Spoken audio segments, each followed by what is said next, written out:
जय हिंद बच्चों। कल की क्लास में हमने एटम चैप्टर ख़त्म कर दिया था और आज हम नया चैप्टर शुरू करने वाले थे जो हमारा रहने वाला है सेमीकंडक्टर यानी कि अर्धचालक। अर्धचालक के बारे में हम पूरा डिटेल से पढ़ेंगे और उसके न्यूमेरिकल्स करेंगे, लेकिन उसके पहले हमने आपको एक क्वेश्चन दिया था कि सोनार की फुल फॉर्म बताइए। आप में से कुछ लोगों ने कमेंट भी किए और सही भी थे। बच्चों, सोनार की फुल फॉर्म होती है sound navigation and ranging. Sound navigation and ranging, ये होती है सोनार की फुल फॉर्म जो आपको याद रखनी है और एग्जाम में आ सकती है। और सोनार किस प्रकार से कार्य करता है कि जैसे बड़े बड़े समुद्री जहाज होते हैं, उन्हें पता करना होता है कि साथ में ऑब्जेक्ट कितना दूर है या हम किस ऊंचाई पर चल रहे हैं, किस गहराई पे चल रहे हैं। तो वो क्या करते हैं कि कुछ किरणें समुद्र की ओर या सामने की ओर छोड़ते हैं कि वो कितनी देर में लौट कर वापस आती है या नहीं आती है, उस आधार पे पता लगाते हैं कि सामने वाला ऑब्जेक्ट कितना दूर है। तो ये जो प्रोसेस होता है इसे कहते हैं सोनार। इस क्रिया को क्या कहते हैं? सोनार। उसके बाद में अब हम अपना चैप्टर शुरू करते हैं जो कि है सेमीकंडक्टर या अर्धचालक।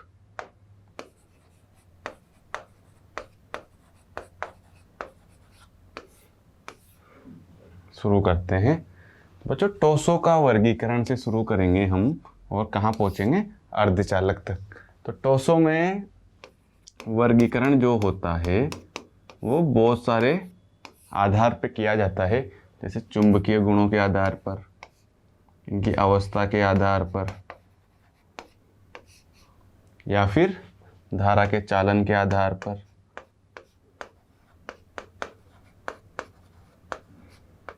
या चालकता कह दो इसे। ऐसे बहुत आधार पर इनका वर्गीकरण किया जाता है, लेकिन हम कैसे करने वाले हैं? चालकता के आधार पर, क्योंकि जो टॉस चैप्टर है वो चालन से ही जुड़ा हुआ है, इसलिए हम करेंगे चालकता के आधार पर टॉसों का वर्गीकरण। जो कितने प्रकार का होता है बच्चों? 3 प्रकार का। इसमें जो पहला प्रकार होता है वो होता है चालक यानी कि कंडक्टर। कंडक्टर क्या होते हैं कि जो धारा का चालन आसानी से कर सके।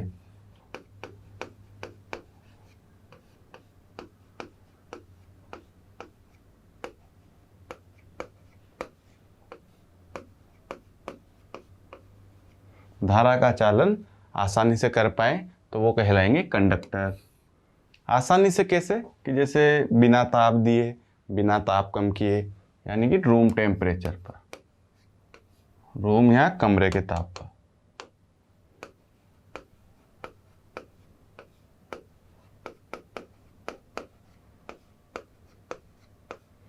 ठीक है, तो इसमें भी पहला होता है धात्विक, जैसे सभी धातुएं।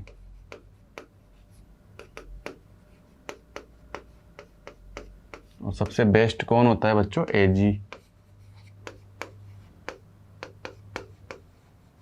तो चांदी होता है वो धारा का चालन सबसे बेस्ट तरीके से करता है, इसलिए यदि कहीं महंगे या फिर कंप्यूटर बनाते हैं तो उनमें यदि धारा का चालन के लिए चांदी का इस्तेमाल किया जाता है। घरों के लिए तो हम चांदी इस्तेमाल नहीं कर सकते बच्चों, क्योंकि बहुत महंगा आता है। तो घर के जो तार है बिजली के, उसमें हम चांदी इस्तेमाल नहीं कर सकते। दूसरा है सोना या गोल्ड। अब आता है हमारे काम का कॉपर। हम किसको यूज़ करते हैं? कॉपर को, या फिर एल्यूमिनियम। तो ये हैं जो बेस्ट कंडक्टर हैं, जो चालन सबसे अच्छे तरीके से करते हैं, इसलिए तारों को बनाने में इनका यूज़ भी किया जाता है। उसके बाद आता है विद्युत अपघटनी, जैसे KCl, NaCl। ये भी टॉस ही होते हैं, इसलिए इनको भी हम पढ़ रहे हैं। KCl होता है, KCl क्या होता है? Potassium chloride.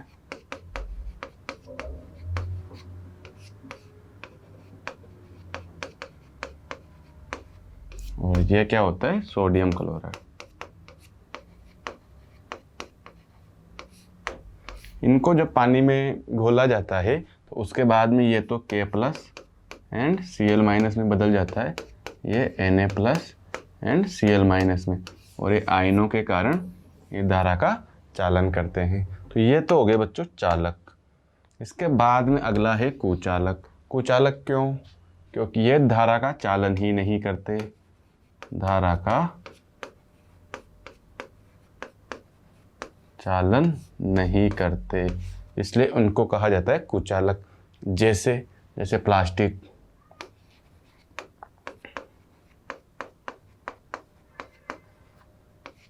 सूखी लकड़ी,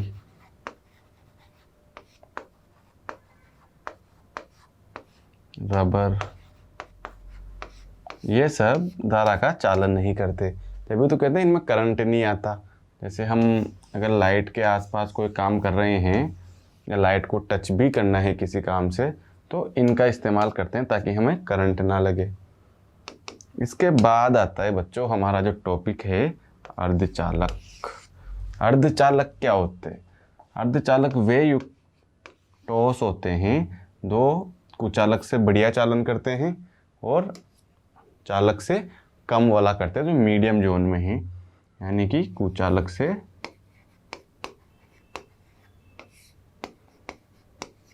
बेहतर चालन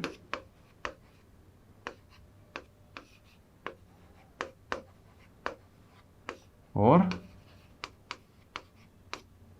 चालक जो है कंडक्टर, उनसे थोड़ा कम धारा का चालन करते हैं, या उनसे बहुत कम लेकिन कुचालक से ज़्यादा, वो होते हैं अर्धचालक। इनमें एक और खास बात होती है बच्चों कि जैसे चालक का अपन ताप बढ़ाएंगे तो धारा का चालन कम होगा। क्यों? कि जैसे तांबे का तार ही होता है, जब उसका टेम्परेचर बढ़ता है, हमने तार कहीं इक्विपमेंट में जोड़ा हुआ है, किसी उपकरण में हम किसी तार को इस्तेमाल कर रहे हैं, कि जैसे उस पर लोड पड़ता है, उसका टेम्परेचर बढ़ता है, फॉल्ट होने के चांस बढ़ जाते हैं। क्यों? क्योंकि जब ताप बढ़ता है तो जो चालक होते हैं वो धारा का चालन कम कर पाते हैं, यानी कि ताप समानुपाती हो गया 1/, चालन। यदि ताप बढ़ेगा तो चालन कम होगा, प्रतिरोध बढ़ेगा। इसी प्रकार से कुचालक तो हमेशा निष्क्रिय होते ही हैं, लेकिन जो अर्धचालक होते हैं वो ताप बढ़ने पर चालन को भी बढ़ाते हैं।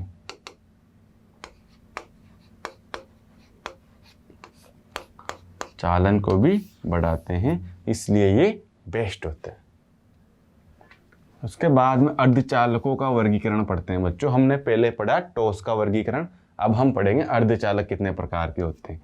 तो इसमें पहला है प्राकृतिक अर्धचालक या नेज अर्धचालक। बच्चों प्रकृति से हमें जो अर्धचालक मिलते हैं उन्हें प्राकृतिक अर्धचालक कहते हैं, जिनमें किसी प्रकार की कोई मिलावट नहीं होती, वो प्योर होते हैं। जैसे सिलिकॉन और जर्मेनियम, ये दोनों बेस्ट अर्धचालक हैं। क्यों हैं, कैसे है, वो हम इसी चैप्टर में पढ़ेंगे। लेकिन आपको याद रखना है कि जिन अर्धचालकों में किसी प्रकार की कोई मिलावट नहीं है वो कौन से होते हैं, नेज अर्धचालक।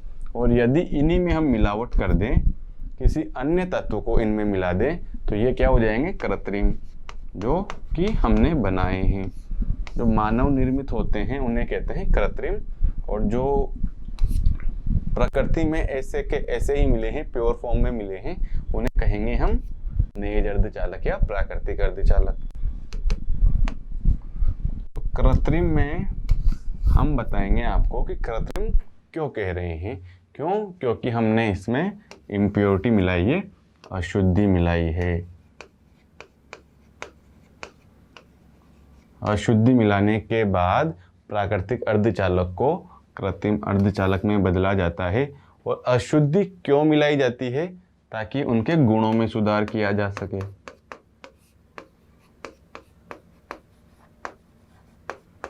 कि जो गुण हमें चाहिए अर्धचालक से, यदि वो उसमें नहीं है तो उन्हें लाने के लिए उसमें इम्प्योरिटी मिलाई जाती है, अशुद्धि मिलाई जाती है, ताकि उसके गुण और बेहतर किए जा सके और काम के लिए वो उपयुक्त हो जाए।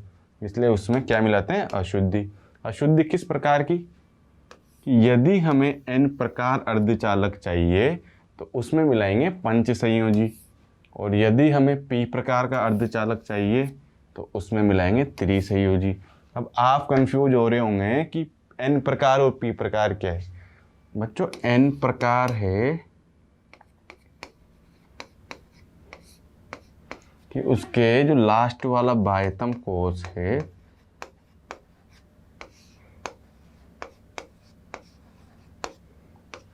चार इलेक्ट्रॉन तो पहले के अर्धचालक में होते हैं, और ऐसी अशुद्धि मिला दे जिसमें 5 इलेक्ट्रॉन हो, यानी कि पंच संयोजी हो, तो इसमें टोटल इलेक्ट्रॉन हो जाएंगे 9, जिससे धारा का चालन बेस्ट तरीके से हो जाए।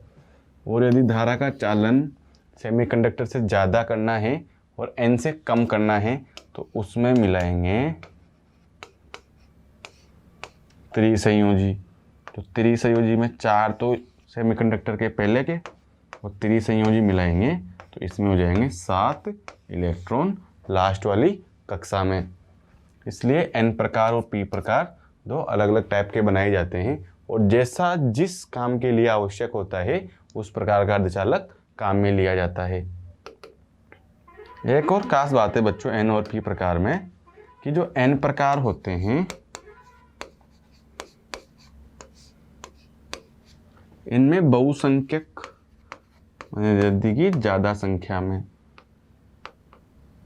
बहुसंख्यक आवेशवाहक, बच्चों आवेशवाहक मतलब जो धारा का चालन करते हैं, जो आवेश का वहन करते हैं। धारा क्या होती है? जो आवेश गति करता है तो धारा बनती है। तो जो आवेश गति करता है, जो आवेश को लेकर जाते हैं, उनमें बहुसंख्यक यानी कि किन की संख्या ज़्यादा है। तो दो टाइप होते हैं, एक तो इलेक्ट्रॉन धारा का चालन करते हैं, दूसरा करते हैं होल्स। या होल्स को क्या कहते हैं? क्वार्टर, लेकिन आप होल याद रखिए, वो ज़्यादा बेटर रहेगा। तो अल्पसंख्यक तो होते हैं n प्रकार में, अल्पसंख्यक तो होते हैं होल,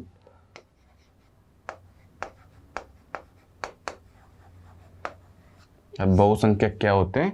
इलेक्ट्रॉन। ये आपको अच्छे से याद रखना है कि n प्रकार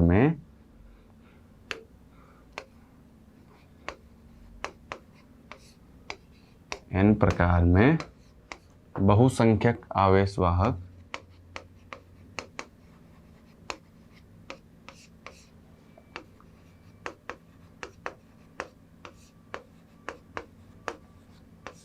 क्या होंगे? इलेक्ट्रॉन।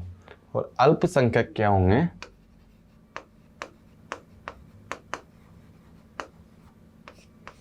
वो होंगे होल्स। आप यदि इस बात पे कंफ्यूज हैं कि इलेक्ट्रॉन तो समझ में आता है हमें, होल्स क्या होते हैं, तो चलिए उसको समझ लेते हैं। कि बच्चों जो अर्धचालक होते हैं उनमें बैंड इस प्रकार से होते हैं, उनके बीच में गैप होता है। यदि चालक की बात करें तो चालक में ओवरलैप होते हैं, ये यहाँ पे होते हैं ऊपर, इस प्रकार से ओवरलैप होते हैं। पहला वाला होता है संयोजी बैंड,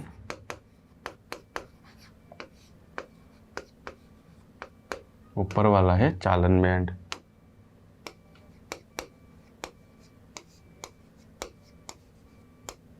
ठीक है, ऊपर वाला है चालन बैंड, नीचे वाला है संयोजी बैंड। तो धारा के चालन के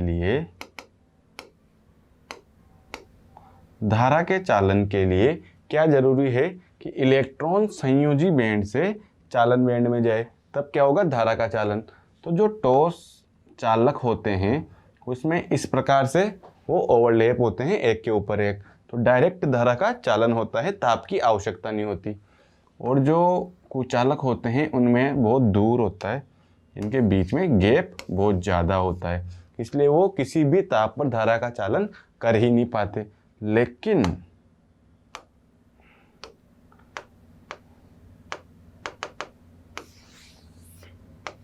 जो अर्धचालक होते हैं उनमें गैप कम होता है, तो वो थोड़ा बहुत तो भी कर लेते हैं बिना ताप बढ़ाए, नॉर्मल कंडीशन में रूम टेम्परेचर पर।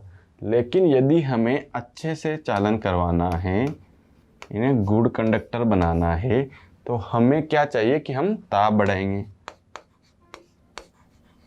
थोड़ा अच्छा ताप होने के बाद, जैसे इसमें 4 इलेक्ट्रॉन होते हैं बाह्यतम कक्षा में, सभी अर्धचालक चतुर संयोजी होते हैं, इनमें 4 इलेक्ट्रॉन होते हैं, तो वो इलेक्ट्रॉन यहाँ से चालन बैंड में चला जाता है। तो जब इलेक्ट्रॉन चालन बैंड में गया तो यहाँ पे क्या हो गया, इसकी जगह खाली हो गई। जो इसकी जगह खाली हो गई तो उसे कहा जाता है होल। आप समझ में आया होल क्या होता है, कि जब संयोजी बैंड से इलेक्ट्रॉन चालन बैंड में गति करते हैं तो गति के दौरान इलेक्ट्रॉन की जो प्रारंभिक स्थिति होती है वहाँ पे होल्स बनते हैं,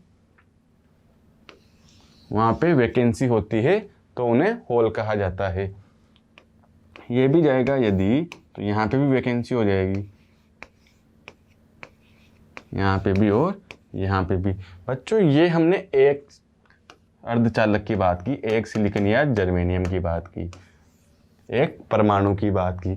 लेकिन यदि हम सिलिकॉन और जर्मेनियम की प्लेट लेंगे तो उनमें तो लाखों सिलिकॉन और जर्मेनियम होते हैं, लाखों परमाणु होते हैं, इसलिए ये हमने एक के लिए समझा। तो इसी प्रकार से लाखों इलेक्ट्रॉन्स होते हैं, लाखों होल्स होते हैं। तो हम बात कर रहे थे कि n प्रकार में बहुसंख्यक आवेशवाहक क्या होते हैं, इलेक्ट्रॉन, और अल्पसंख्यक क्या होते हैं, होल्स। इसी प्रकार से यदि हम p प्रकार की बात करें तो अल्पसंख्यक तो क्या होंगे, इलेक्ट्रॉन्स, और बहुसंख्यक क्या होंगे,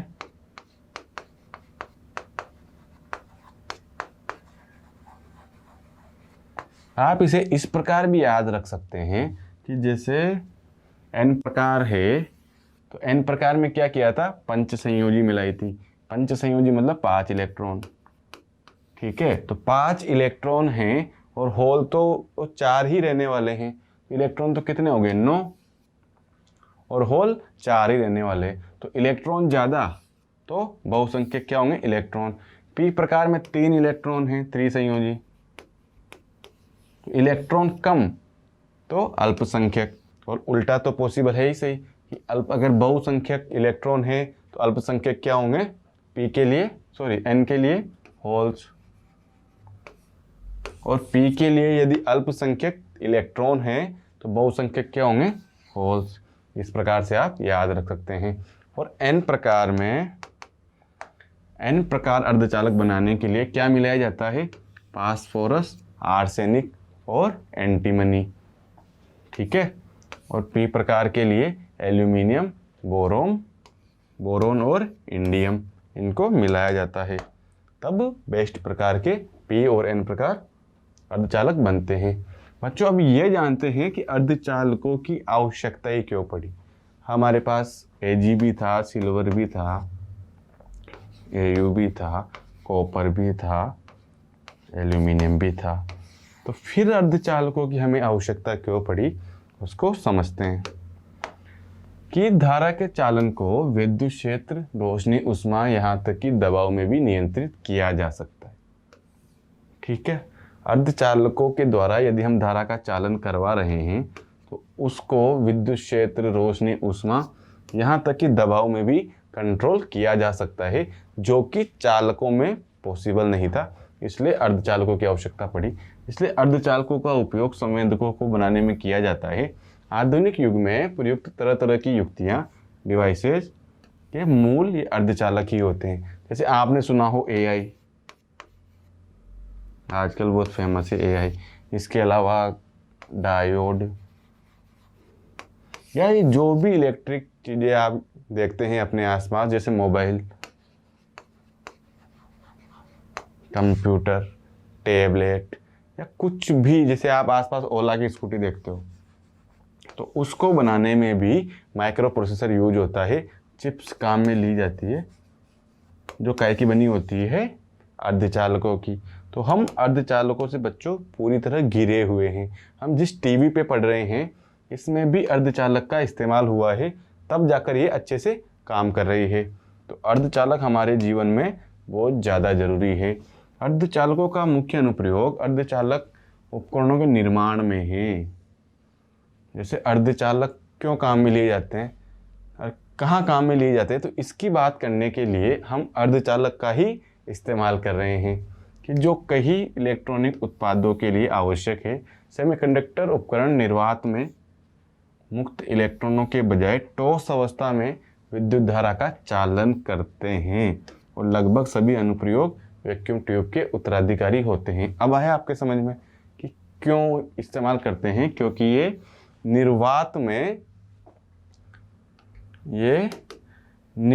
में भी धारा का चालन करते हैं, ठोस अवस्था के विद्युत धारा का संचालन करते हैं। इसलिए अर्धचालकों का उपयोग चालकों से बेहतर है। इसके बाद अर्धचालकों का महत्व कि ऐसा क्या काम आता था ये कि अर्धचालकों को इतना महत्व दिया गया और इतने काम में लिए गए। बच्चों आपको ये तो पता होगा कि अर्धचालकों के पहले यही काम वैक्यूम ट्यूब किया करते थे, जो काफ़ी बड़े होते हैं और बल्ब के शेप के होते हैं। ऐसे वैक्यूम ट्यूब्स होते थे जो काफ़ी बड़े बड़े होते थे, उनके द्वारा यही काम किया जाता था जो अर्धचालकों से होता है, लेकिन वो बहुत स्लो था और शॉक प्रूफ नहीं थे। यानी कि कभी जैसे यदि लाइट कम ज़्यादा हुई, शॉक लगा तो ये खराब हो जाते थे। उसके अलावा ये काफ़ी बल्कि होते थे, बड़े होते थे, तो इनका आवागमन भी सही नहीं था और ये पावर बहुत ज़्यादा यूज़ में लेते थे कि जैसे इनकी क्या है कि पावर कैपेसिटी कंजप्शन बहुत ज़्यादा था, खपत बहुत ज़्यादा थी। तो इन कारणों से ये खोजा जा रहा था कि इनको रिप्लेस कैसे किया जाए, इनकी जगह किन्हें दी जाए। तब आए थे अर्धचालक। और क्यों आए थे? क्योंकि ये आकार में छोटे थे। किनकी तुलना में? वैक्यूम ट्यूब्स की तुलना में, जो अर्धचालकों के पहले काम में लिए जाते थे। इनका पावर इनपुट बहुत कम था। सेमीकंडक्टर उपकरण शॉक प्रूफ होते हैं। इनका जीवन काल लंबा होता है। वैक्यूम ट्यूब एक लिमिटेड टाइम के लिए होते थे, लेकिन सेमीकंडक्टर बहुत टाइम के लिए होते हैं, बहुत टाइम तक चलते हैं। उनके दौरान शोर नहीं होता है। आप मोबाइल चलाते हो, आपने कभी देखा कि एक्स्ट्रा शोर हो रहा है कि सेमीकंडक्टर यूज में हो रहा है और बहुत ज़्यादा आवाज़ें आ रही है? तो ऐसा नहीं होता है, लेकिन वैक्यूम ट्यूब में ऐसा होता था। इसलिए अर्धचालकों को महत्व दिया गया या काम में लिया गया। इसके बाद में हम बात करते हैं कि हमारे दैनिक जीवन में अर्धचालक किस प्रकार काम में लिए जाते हैं। तो हम बताएं कि तापमान का जो सेंसर होता है अर्धचालकों से बना हुआ होता है। जो 3D प्रिंटिंग मशीनें होती है अर्धचालकों से बनी होती है। माइक्रोचिप्स, सेल्फ ड्राइविंग कार और जो भी हम स्कूटीज हमारे आसपास देख रहे हैं जो लाइट से चलती है, सब अर्धचालकों से बनी होती है। इवन जो लाइट से नहीं चलती वो बाइक्स भी अर्धचालकों से मिलके बनी होती है। आप ये देख लो कि जिसमें भी लाइट का काम है, अभी जिस भी चीज़ में लाइट या विद्युत का काम है या बैटरी का काम है, कोई भी इलेक्ट्रिक उपकरण हो, वो अर्धचालक पर निर्भर करता है। कैलकुलेटर, सोलर प्लेट, कंप्यूटर, अन्य इलेक्ट्रॉनिक उपकरणों में अर्धचालकों का उपयोग किया जाता है। इसके अलावा विद्युत सर्किट में स्विच के रूप में भी ट्रांजिस्टर का या मॉसफेट का उपयोग किया जाता है, जो कैसे मिलके बना होता है? अर्धचालकों से। इसके बाद में देखते हैं कि औद्योगिक रूप से, यानी कि जो उद्योगों में अर्धचालक किस प्रकार से काम में लिए जाते हैं। तो देखिए कि अर्धचालकों के भौतिक व रासायनिक गुण उन्हें चिप्स, ट्रांजिस्टर, LED, सौर सेल आदि जैसे तकनीकी चमत्कारों को डिजाइन करने में सक्षम बनाते हैं। एंड अंतरिक्ष वाहनों, ट्रेनों, रोबोटों आदि में संचालन को नियंत्रित करने के लिए अर्धचालकों का उपयोग किया जाता है।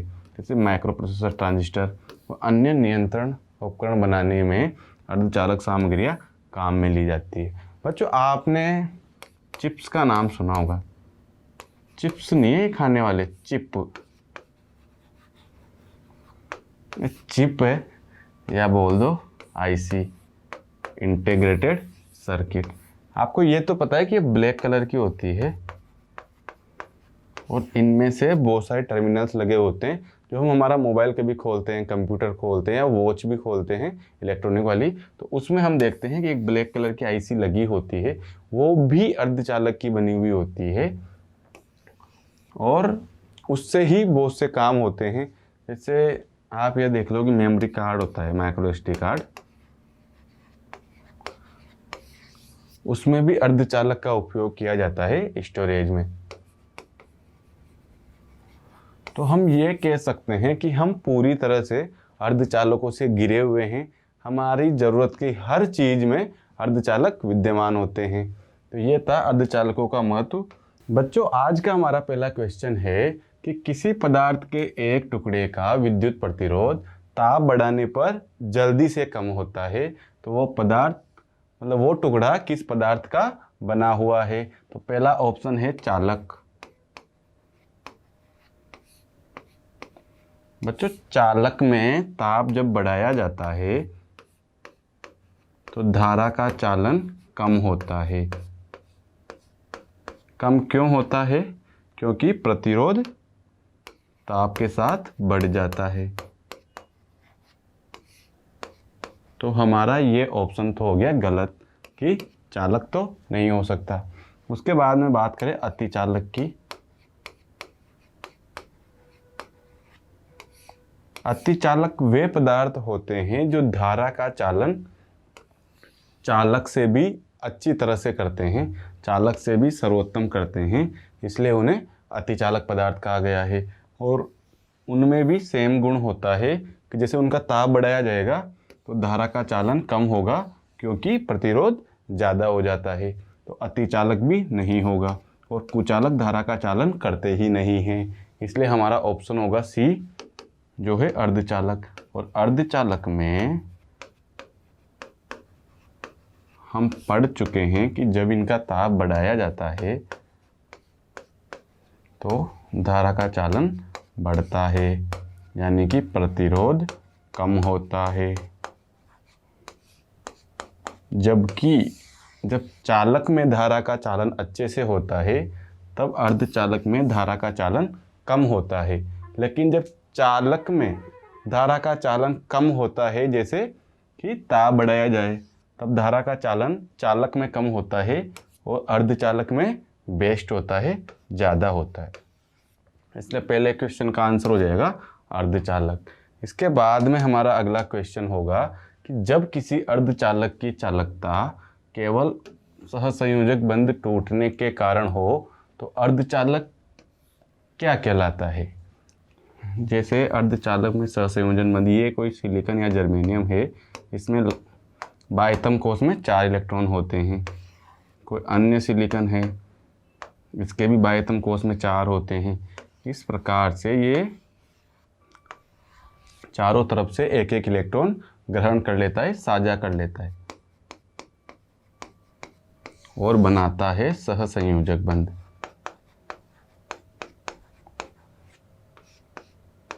जब वह बनाता है सहसंयोजक बंध, जब वह अपने ही जैसे इलेक्ट्रॉन लेने के लिए अपने ही जैसे तत्व से या परमाणु से सहसंयोजक बंध बनाता है, तब वो होता है शुद्ध अवस्था में। यदि इसी ने यह सहसंयोजक बंध बोरोन, एल्यूमिनियम इनके साथ बनाए होते तो हम कहते कि ये अपद्रव्य है या इसमें इम्प्योरिटी मिली हुई है, अशुद्धि मिली हुई है। तो अब भी तो ये किस अवस्था में है? क्योंकि सहसंयोजक बंध बने हुए हैं, इसलिए किस अवस्था में है? नेज अर्धचालक अवस्था में, नेज या प्राकृतिक अवस्था में।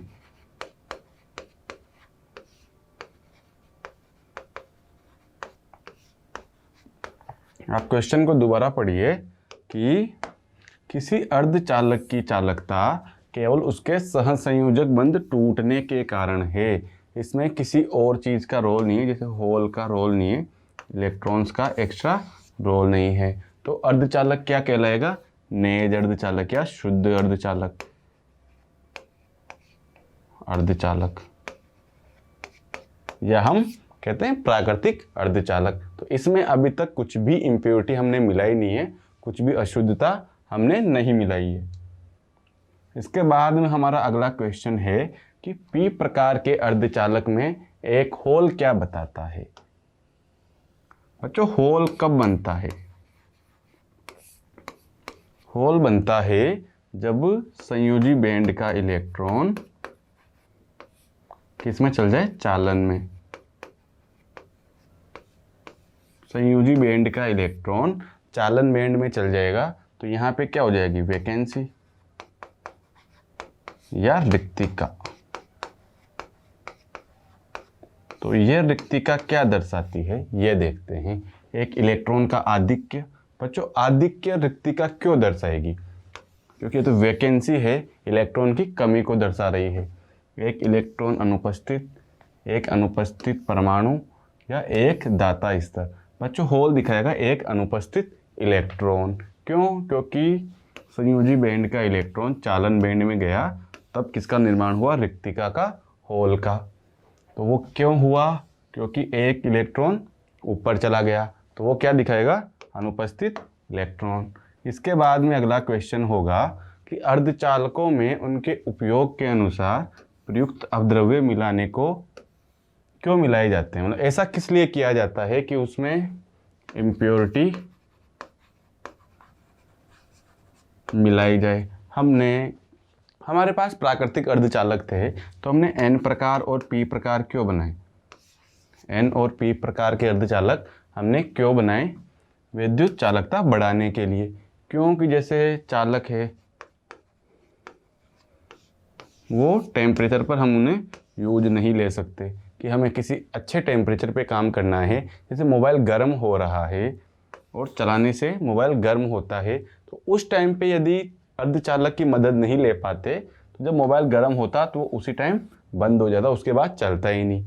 तो हमने अर्धचालक में अशुद्धियाँ क्यों मिलाई? ताकि वो टेम्परेचर बढ़ने के बाद भी काम में लिए जा सके। और कब होंगे? जब उनकी चालकता अच्छी होगी। तो विद्युत चालकता बढ़ाने के लिए अर्धचालकों में अशुद्धियाँ मिलाई जाती है, अपद्रव्य मिलाए जाते हैं। इसके बाद में हमारा अगला क्वेश्चन है कि एक पी प्रकार के अर्धचालक में जर्मेनियम के साथ क्या मिलाए जाते हैं? सिलिकॉन और जर्मेनियम। ये मोस्ट तरीके से अच्छे अर्धचालकों में काम में लिए जाते हैं। ये सबसे बेस्ट अर्धचालक होते हैं दोनों। तो पी प्रकार में इनमें क्या मिलाए जाते हैं वो जानते हैं। कि जैसे हमें एन प्रकार बनाना है, एन प्रकार बनाना है, तो उसके लिए हम क्या करेंगे? एंटीमनी और आर्सेनिक मिलाएंगे। ये क्या है? पंच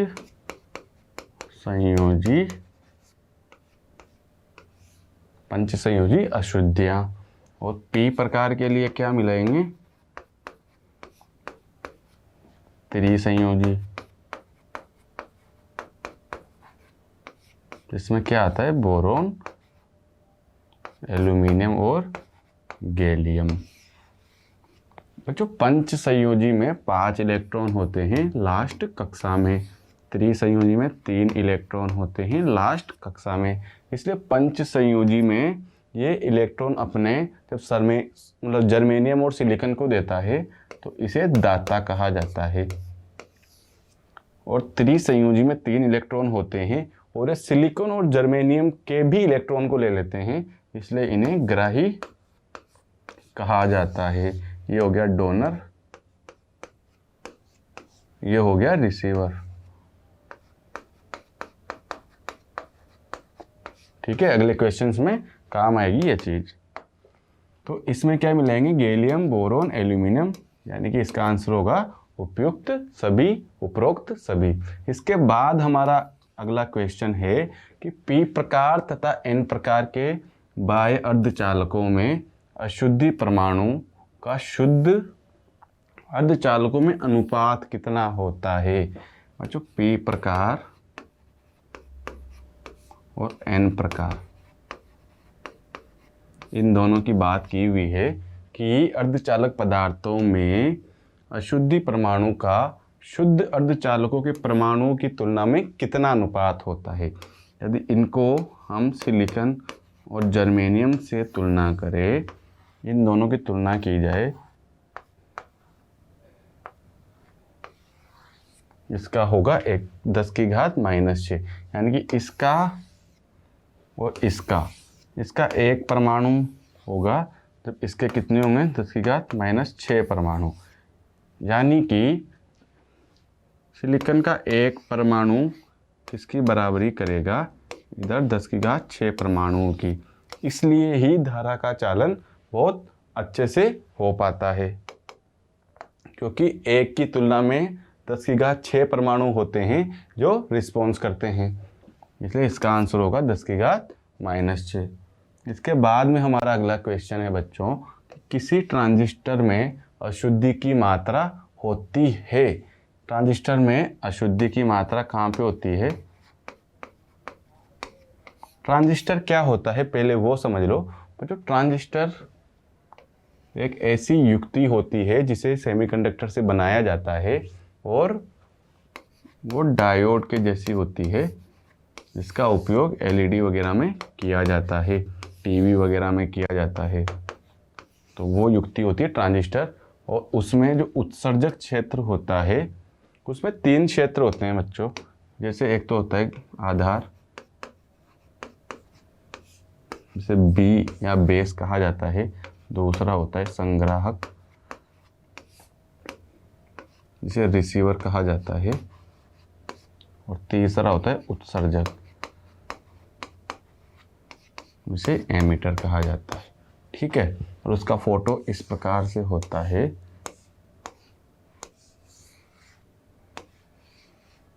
और ये अर्थिंग होता है। इस प्रकार से उसका सर्किट डायग्राम होता है, जहाँ यहाँ बैटरी लगी होती है और यहाँ पे धारा नियंत्रक होता है। ठीक है, इस प्रकार का होता है ट्रांजिस्टर का फोटो। और इसमें जो एमीटर होता है,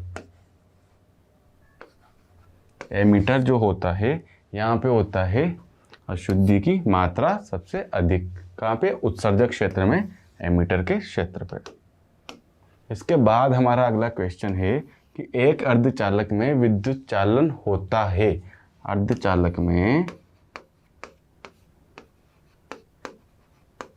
विद्युत का चालन या धारा का चालन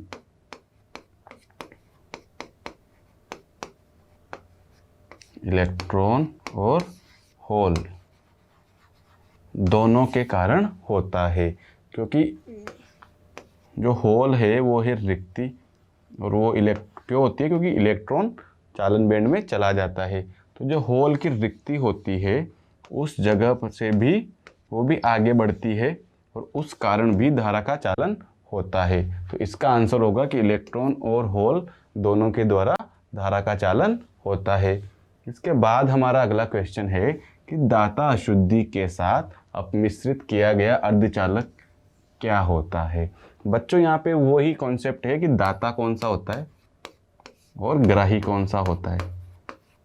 केवल दाता आपको पता हो तब ही आप इस क्वेश्चन को कर सकते हैं। और दाता कौन सा होता है, पंच संयोजी अशुद्धियां। ये दाता क्यों होती है, क्योंकि इसमें 5 इलेक्ट्रॉन होते हैं। और ग्राही क्यों होते हैं, क्योंकि 3 इलेक्ट्रॉन होते हैं और इन्हें और आवश्यकता होती है। तो ये कौन सी होती है, त्रिसंयोजी। तो पंच संयोजी जब मिलाई जाएगी तो कौन सा वाला बनेगा, एन प्रकार। ठीक है, त्रिसंयोजी मिलाई जाएगी तो पी प्रकार। और पी प्रकार कौन सा, ग्राही। एन प्रकार कौन सा, दाता। इसके बाद अगला क्वेश्चन है कि एक शुद्ध अर्धचालक में डोपिंग की जाती है। इसके क्वेश्चन देखिए, सॉरी ऑप्शन देखिए कि आवेश वाहकों को उदासीन करने के लिए नहीं। आवेश वाहकों को उदासीन करने के लिए डोपिंग की क्या ज़रूरत है? शुद्ध है तो अपने आप ही उदासीन रहते हैं। फेंकने से पहले उदासीन करने के लिए ऐसा भी नहीं, और अधिक शुद्ध करने के लिए नहीं, बहुसंख्यक आवेश वाहकों का सांद्रण करने के लिए ये होगा सही। और ऐसा क्यों किया जाता है? क्योंकि बच्चों जो सिलिकॉन और जर्मेनियम के क्रिस्टल होते हैं वो धारा का चालन कम करते हैं। ठीक है, नॉर्मल स्टेट में धारा का चालन कम करते हैं। और कम क्यों करते होंगे? क्योंकि उनमें आवेशवाहक कम होंगे। क्लियर है कि आवेशवाहक कम होंगे तो धारा का चालन कम करते होंगे। क्यों? आवेशवाहक कम होने से धारा का चालन का क्या संबंध? क्योंकि बच्चों आवेशवाहकों से ही धारा का चालन होता है। धारा क्या होती है? आवेश प्रवाह की दर। आवेश कौन प्रवाह करेगा? आवेश वाहक। तो आवेश बढ़ा देंगे, सॉरी आवेश वाहक बढ़ा देंगे तो धारा का चालन भी ज़्यादा हो जाएगा। तो धारा का चालन बढ़ाने के लिए आवेश वाहकों को बढ़ाया गया। और आवेश वाहक कहाँ से आए? डोपिंग से। डोपिंग यानी कि इम्प्योरिटी या अशुद्धि मिलाने को, शुद्ध अर्धचालक में इम्प्योरिटी या अशुद्धि मिलाने को डोपिंग कहा जाता है। और वो क्यों मिलाई जाती है? ताकि बहुसंख्यक आवेशवाहकों का सांद्रण बढ़ाया जा सके, उनकी सांद्रता बढ़ाई जा सके या संख्या बढ़ाई जा सके, इसलिए क्या की जाती है? डोपिंग।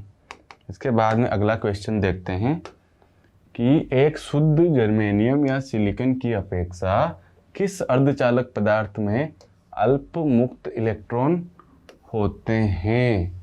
शुद्ध जर्मेनियम या सिलिकॉन की अपेक्षा किस अर्धचालक पदार्थ में अल्प यानी कि कम, शुद्ध की अपेक्षा, ठीक है, मुक्त इलेक्ट्रॉन होते हैं? तो वो किस में होंगे? पी प्रकार में। क्यों? क्योंकि इसमें 3 होते हैं। ठीक है, और सिलिकॉन जर्मेनियम में 4 होते हैं। इसके बाद अगला क्वेश्चन है कि एन प्रकार में, एन प्रकार के सिलिकॉन में, एन प्रकार दे दिया और किसकी बात की? सिलिकॉन की। यानी कि सिलिकॉन में पंच संयोजी अशुद्धियाँ में मिला दी गई है। तो निम्न में से कौन सा कथन सत्य है? तो मिलाने के बाद उनमें क्या परिवर्तन हुए उसका क्वेश्चन हमसे पूछा गया है। और पहला ऑप्शन है कि इलेक्ट्रॉन बहुसंख्यक वाहक होंगे और त्रिसंयोजी परमाणु अपमिश्रित होते हैं। तो पहले तो ये बात करें कि अगर एन प्रकार की बात की गई है तो इसमें मिलाएंगे पंच संयोजी। पंच संयोजी के साथ इसमें आवेश वाहकों की बात करें, ठीक है, तो वो होंगे बहुसंख्यक तो इलेक्ट्रॉन और अल्पसंख्यक की बात करें तो अल्पसंख्यक हो जाएंगे होल्स। अब पढ़िए आप ऑप्शंस कि इलेक्ट्रॉन बहुसंख्यक वाहक होते हैं, यहाँ तक सही है, और त्रिसंयोजी अपमिश्रित नहीं, उसमें मिलाई जाती है पंच संयोजी। उसके बाद में अगला ऑप्शन है कि इलेक्ट्रॉन अल्पसंख्यक नहीं, पहली लाइन ही गलत होगी, पहला सेंटेंस ही गलत है। होल अल्पसंख्यक होते हैं, होल अल्पसंख्यक होते हैं, यहाँ तक सही है। तथा पंच संयोजी परमाणु अपमिश्रित होते हैं, पंच संयोजी परमाणु अपमिश्रित होते हैं, इसलिए ऑप्शन सी हमारे लिए सही हो जाएगा। और फोर्थ पढ़ते हैं कि होल बहुसंख्यक होते हैं, यानी कि गलत। इसके लिए हमारा आंसर होगा कि होल अल्पसंख्यक होते हैं तथा पंच संयोजी परमाणु अपमिश्रित होते हैं।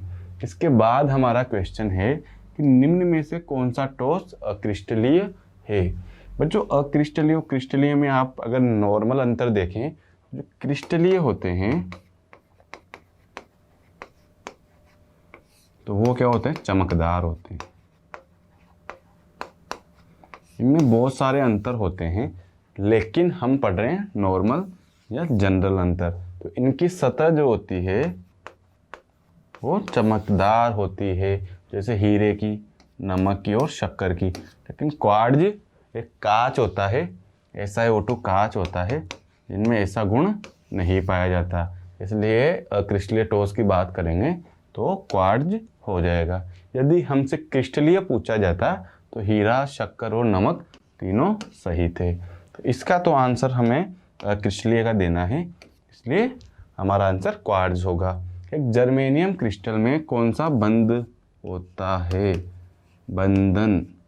बच्चों ये शुद्ध जर्मेनियम की बात की गई है, शुद्ध अर्धचालक की बात कही गई है, तो इसमें तो आंसर होगा सहसंयोजी। क्यों?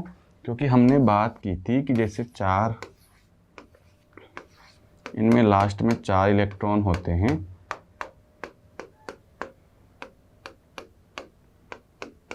अगर ये आपस में जुड़ जाते हैं और सहसंयोजी बंध तोड़ते हैं जिससे धारा का चालन होता है, तो सहसंयोजी बंध होते हैं तभी तो टूटते हैं। तो हमसे क्या पूछा गया है कि कौन से बंधन से बंधे होते हैं, तो वो होता है सहसंयोजी बंध।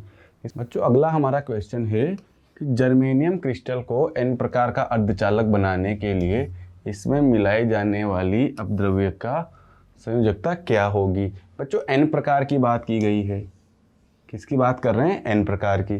n प्रकार के लिए हमने पढ़ा है कि पंच संयोजी अशुद्धि मिलाई जाएगी। ठीक है, तो पंच संयोजी क्या होती है?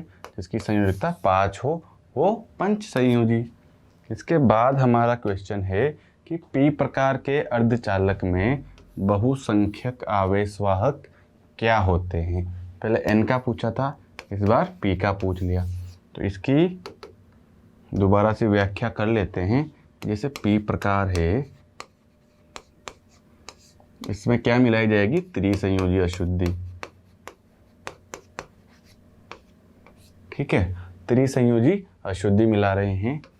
इसमें बहुसंख्यक आवेशवाहक क्या होंगे? होल्स। और अल्प क्या होंगे? इलेक्ट्रॉन। अल्प क्यों? क्योंकि इसमें 3 इलेक्ट्रॉन होते हैं, इसलिए इसमें कम होते हैं, इसलिए अल्प। ज़्यादा होते, 5 होते, तो हम क्या कहते हैं कि ये बहुसंख्यक है। n प्रकार की पिक्चर ये है कि इसमें पंच संयोजी अशुद्धि मिलाई जाती है, तो इसमें बहुसंख्यक क्या होते हैं? इलेक्ट्रॉन। और अल्पसंख्यक क्या होते हैं? होल्स।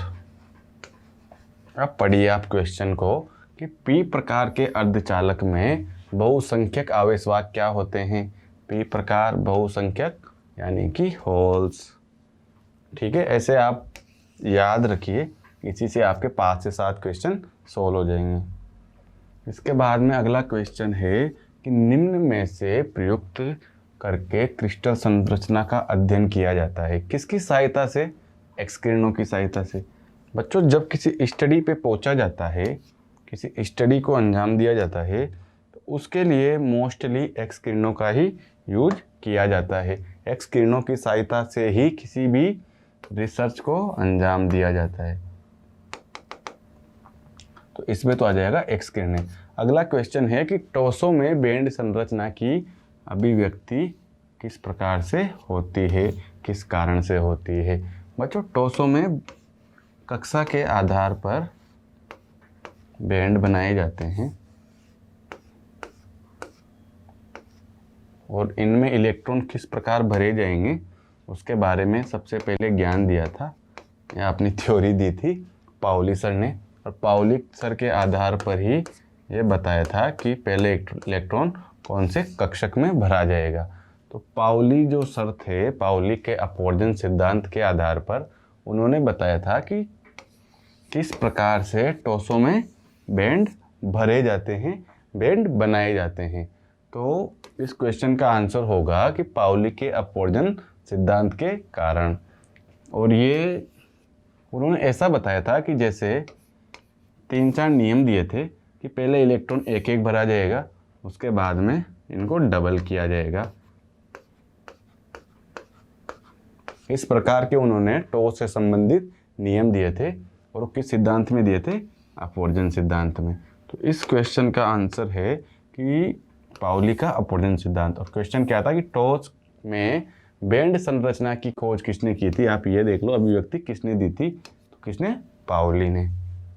इसके बाद अगला क्वेश्चन है कि आबंधन का वह प्रकार जो विद्युत के अच्छे चालक होते हैं। बच्चों, यदि सेमीकंडक्टर की बात नहीं की जाए तो विद्युत के सबसे अच्छे चालक कौन से होते हैं? धातुएं, लाइक Ag, Au, कॉपर, फिर एल्यूमिनियम, ये क्या होते हैं? चालक होते हैं। तो ये क्या है? धातुएं। धातुएं मतलब धात्विक चालक। ठीक है बच्चों, इस प्रकार से हमने इस चैप्टर के जो भी इम्पोर्टेंट क्वेश्चंस थे सारे सॉल्व कर लिए और चैप्टर की थ्योरी भी एक ही दिन में कंप्लीट कर ली। और हम ये मेहनत इसलिए कर रहे हैं ताकि आपका कोर्स 15 तारीख से या 16 तारीख से पहले करवा पाए, ताकि आपके लिए हम मैराथन क्लास ले पाए जिसमें 80 से 100 क्वेश्चन होंगे और पूरे फिजिक्स से रिलेटेड होंगे। और 80 से 100 क्वेश्चन में आपको एटलीस्ट 15 क्वेश्चन ऐसे मिल जाएंगे जो आपके एग्ज़ाम में आने वाले हैं। तो इस प्रकार से हमारा पढ़ने का तरीका शुरू से इस प्रकार ही रहा है कि हम पहले थ्योरी पढ़ते हैं, उसके बाद में उस चैप्टर से जुड़े हुए सारे न्यूमेरिकल्स पढ़ते हैं और थ्योरी पढ़ने के बाद में आपको भी इजीली न्यूमेरिकल समझ में आ जाते हैं और आप उन्हें खुद भी कर पाते हैं।